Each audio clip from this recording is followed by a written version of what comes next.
السلام علیکم ورحمۃ اللہ وبرکاتہ۔ محترم دوستو، آج یہ جو عمل میں آپ کو بتا رہا ہوں یہ انشاءاللہ گھٹنوں اور جوڑوں کے درد کے لیے ایک بہترین عمل ہے اور آزمایا ہوا عمل ہے۔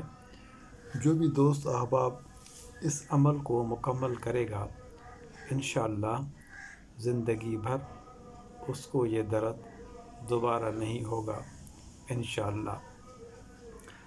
سورہ بقرہ کا پہلا رکوع، جو سورہ بقرہ ہے شروع والا قرآن کا، اس کا پہلا رکوع اور سورہ بقرہ کا آخری رکوع اگر سمجھ نہ آ رہی ہو تو کسی معلم سے یہ پتہ کریں کہ سورہ بقرہ کی پہلی اور دوسری رکوع کون سی ہے۔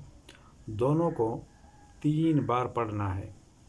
پڑھ کر ہاتھوں پر دم کر لیں اور ہاتھ درد والی جگہ پر پھیر دیں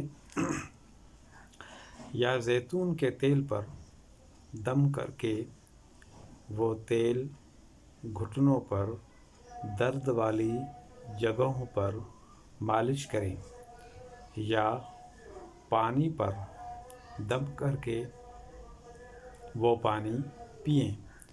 یہ عمل مسلسل 3 ماہ کرنا ہے۔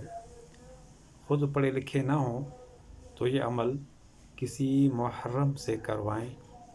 خواتین مخصوص ایام میں یہ عمل کسی محرم سے کروائیں۔ یہ عمل گھٹنوں کے درد کے لیے مجرب عمل ہے۔ جزاکم اللہ۔ دعاؤں میں یاد کرنا۔ السلام علیکم ورحمۃ اللہ وبرکاتہ۔